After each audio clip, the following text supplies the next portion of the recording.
When tragedy strikes or when these horrendous things happen around the world, we are human, and so we feel emotion. And not only do we feel emotion, it reactivates and triggers memory in our own DNA sequence, where we remember being a part of these 1,000-year-old wars and battles and um attacks on humanity, really is what they are.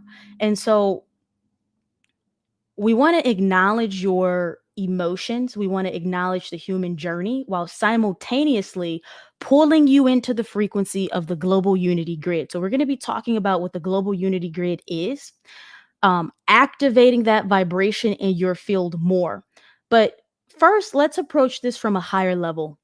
And we want you to understand mass manipulation, is what the dragons are talking about right now.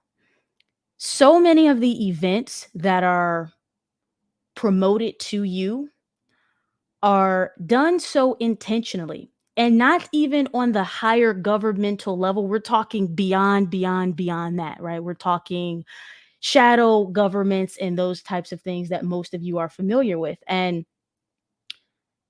a lot of these events are engineered. A lot of these events are orchestrated as to manufacture fear. And we'll call them the dark masters, because they understand universal law and they understand how to get you to use universal law against yourself, but not just against yourself, but also against your brothers and sisters, the cosmic collective here. And in engineering and manufacturing fear and distortion, it is an attempt to lower the light quotient of your field, all of the work that you've been doing. Now, this doesn't mean that we do not have empathy and compassion for things that happen around the world, but we're simply pulling you into a higher recognition of when you need to be steadfast in holding a unity frequency, an unconditionally loving frequency even more. As you expand into your multidimensional awareness, this is where you begin to hold all perspectives in your field simultaneously. And what we mean by this is being the rainbow light warrior that you are, that you came here to be, being in unconditional love, knowing when it's time to speak against things, knowing when it's time to move into action, knowing when it's time to support with your resources, with your voice, while still holding the awareness of the play, right? This is the play of Krishna. The awareness of all roles that are playing their part simultaneously. Now, when you do that, you rise above the drama of whatever is unfolding. And we also want everyone here to understand that Gaia, the planet, and the planetary ascension is happening no matter what. And we are going to continue to see various events and atrocities and things that they're purging, they're coming to the surface. Now, Aaron was sitting in an energy of not really knowing how to feel about the events that were unraveling in the Middle East, because she said to us, I do not have enough information on either side to make a decision or to have a strong opinion. So what am I to do? There must be something that I can do. And we simply told her, dear one, the only thing that is required is that you outsource your energy, you outsource your love, you send your love to that place and to that space, cutting through all time, space, and dimension to support bringing in peace to the area. And each of you can do the same thing. And what we mean by this is, we spoke to you all about lower vibrations last week, I believe, and it's really synchronistic that that conversation unraveled right before the events that unfolded this week. When these types of things happen, understand that low vibrational entities are working through people, not only through various leaders who work together oftentimes to create these events, but working through other others in the collective who believe that they are a part of a higher mission or calling, but they've sort of been programmed into operating in hate and fear.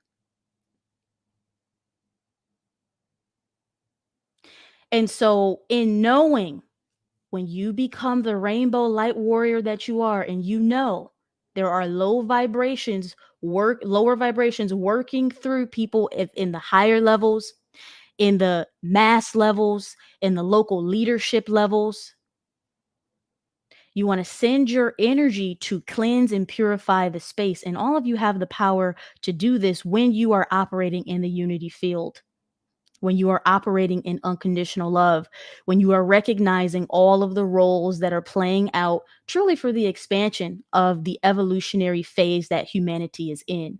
So, from the highest of levels, is source concerned? No. Does source hold compassion for its children and all of the various roles that they have agreed and signed up to play in this time space reality? Yes. And so you have to start deciding how you are going to feel in relationship to the things that are unfolding. And we're going to do a global energy healing activation. All of you are going to be learning how to generate, how to project your energy to any place, any space, as to clear out lower vibrations who are taking advantage of the opportunity to amplify whatever chaos, whatever distortion, whatever is happening that is not in alignment with peace, harmony, and unity. As a light warrior, this is something that you must learn how to do. Not allowing yourself to be emotionally triggered before you take a step back. Sit in neutrality. We call this sacred observation in the light language activation that we provided earlier. Sacred observation. Well, at the higher level, what is happening? Okay, Gaia is purging. A lot of the densities that are being purged right now, these energies have been on the planet for thousands of years. And so, especially when there's an eclipse and we have different portals, so we just had the 1010 portal, all of these gateways that allow higher interstellar energies to reach the planet just amplify anything beneath the surface that has yet to be fully cleared.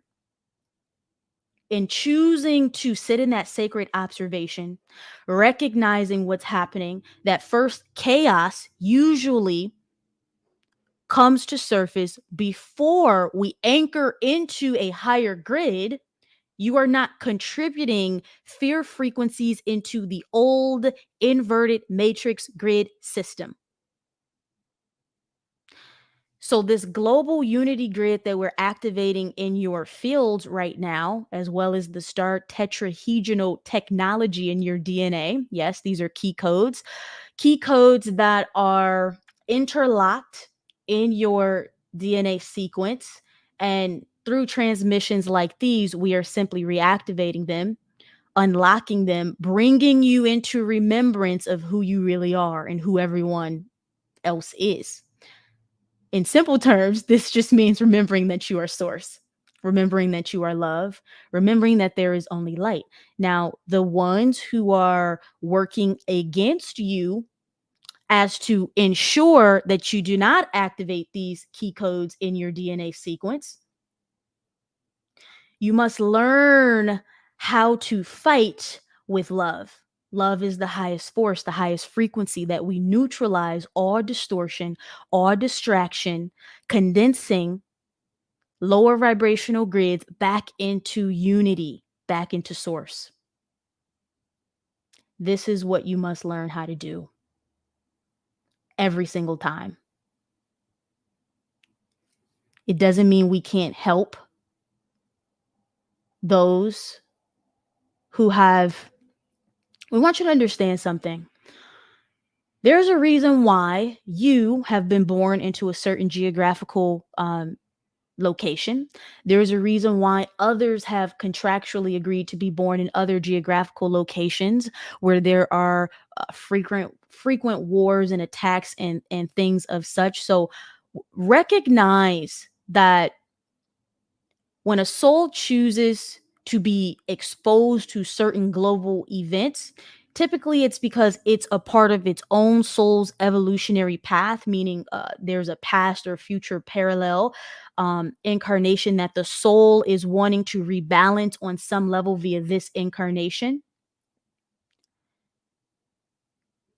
It doesn't mean we don't hold compassion, but it's going to stop you from reacting from the lower density plane where we are believing in the illusion, right? We have to first sit in the higher knowing of what's unfolding, the divine play. Every soul knows exactly what it's doing, how it's expanding, how it's evolving, why it's chosen to